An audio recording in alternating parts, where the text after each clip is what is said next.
तो आज हमारा विषय है कि मनुष्य के जीवन का उद्देश्य क्या है। तो इस सृष्टि में बहुत सारे जीव जंतु हैं और उनमें से एक मनुष्य भी है। अगर और देखोगे तो जितने भी पशु हैं, पक्षी हैं, वो भी जीवन जी रहे हैं, वो भी खा रहे हैं, पी रहे हैं, सो रहे हैं। और ऐसे ही मनुष्य भी खा रहा है, पी रहा है, सो रहा है।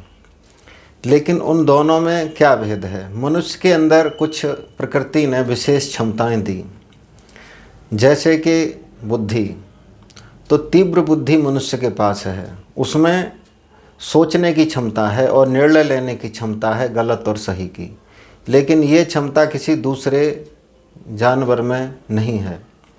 और विश्व में कोई भी मनुष्य है, उनमें ये सभी मनुष्य में ये क्षमताएं हैं कि उनके अंदर जो बुद्धि की क्षमता है ये बहुत प्रकृति का उपहार है, एक ताकत है उसके पास। क्योंकि बाकी पशु नहीं सोचते हैं, वो केवल खाने तक सीमित होते हैं। क्योंकि खाना, सोना, जो प्रक्रियाएं हैं शरीर की, वो करते हैं, और वो जितने भी पशु हैं वो ज़रूरत में करते हैं। लेकिन मनुष्य अपने हिसाब से करता है बुद्धि के कारण। तो ये जो मनुष्य का जन्म है और बुद्धि का सदुपयोग है, उसका उपयोग क्या है, मतलब सही उपयोग क्या है? अगर ये कोई समझ जाए तो उसके जन्म की सार्थकता हो जाती है कि उसको जो मनुष्य शरीर मिला, बुद्धि मिली, विवेक मिला, तो उसका उसने सही उपयोग कर लिया।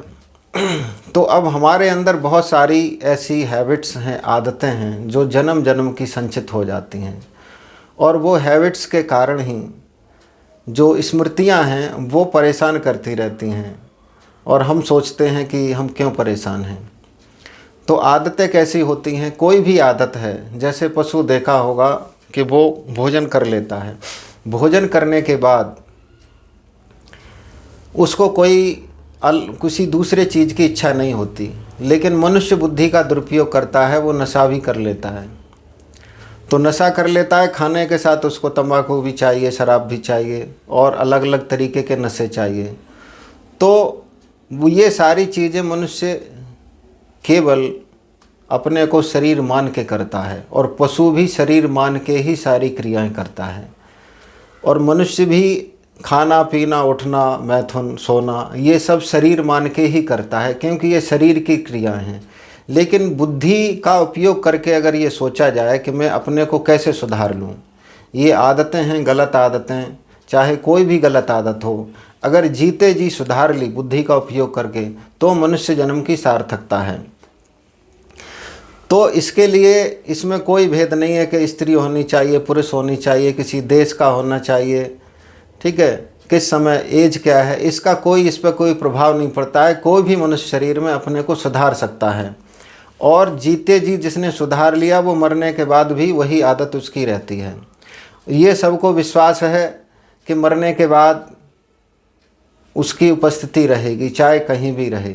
शरीर न रहेगा लेकिन वो रहेगा, चाहे वो किसी भी पंथ पर विश्वास करता हो, वो चाहे वो जन्नत में रहेगा, स्वर्ग में रहेगा, नरक में रहेगा, या हेवन में रहेगा, और कहीं भी जो मान्यता है उसके अनुसार रहेगा, लेकिन वो मरने के बाद रहेगा। तो अगर वो जीते जी शांत हो गया, उसने अपनी जो आदतें थीं गलत, क्रोध करना, बेईमानी करना, ईर्ष्या करना, द्वेष करना, और भी जितनी उसकी गलत आदतें थीं जिनका वो गुलाम हो गया है, अगर वो जीते जी उसने उन आदतों की गुलामी छोड़ा ली, तो वो बाद में भी शांत रहेगा। क्योंकि जीवन शरीर है, तब तक ही आप अपने को कंट्रोल कर सकते हो, बाकी उसके बाद नहीं कर सकते। तो इसीलिए जितने ये पंथ बनाए गए, मज़हब बनाए गए, या धार्मिक पुस्तकें लिखी गईं, इनका केवल एक ही उद्देश्य था कि ये मनुष्य को कैसे सुधारा जाए। और इसके लिए सबसे ज़्यादा ज़रूरी है कि समझ। तो हम जिस संस्था के साथ, जिस ऑर्गेनाइजेशन के साथ जुड़ते हैं, तो पहले ये विश्वास करो, ये चीज़ देखो कि क्या वो सुधरा व्यक्ति है। तो अगर किसी गुरु के पास जा रहे हो, किसी मज़हब में जुड़ रहे हो, और वहाँ जिन लोगों से बातचीत कर रहे हो, क्या वो ऐसे व्यक्ति हैं कि उनके अंदर लोभ नहीं है, काम नहीं है, ईर्ष्या नहीं है, द्वेष नहीं है, छोटा बड़ा जो भेदभाव नहीं करते हैं वो।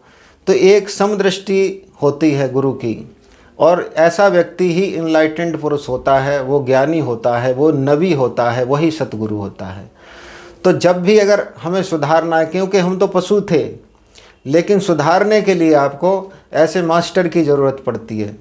तो जब तक ऐसा मास्टर मिले वही सुधार सकता है। इसके लिए किसी पंथ की ज़रूरत नहीं होती है, किसी स्थान की ज़रूरत नहीं होती है, और किसी देश और काल की ज़रूरत नहीं होती है। बस एक ज्ञानी की ज़रूरत होती है और खुद सुधरने की इच्छा की ज़रूरत होती है।